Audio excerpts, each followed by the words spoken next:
భూలోకమంతా తెలుసుకుంటారు.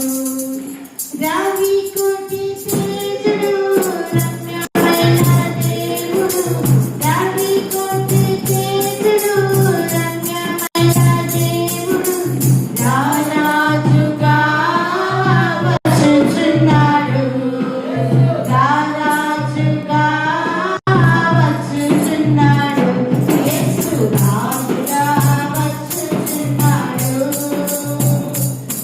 భూలోకమంతా తెలుసుకుంటాడు, యేసు రాజుగా వచ్చుచున్నాడు. భూలోకమంతా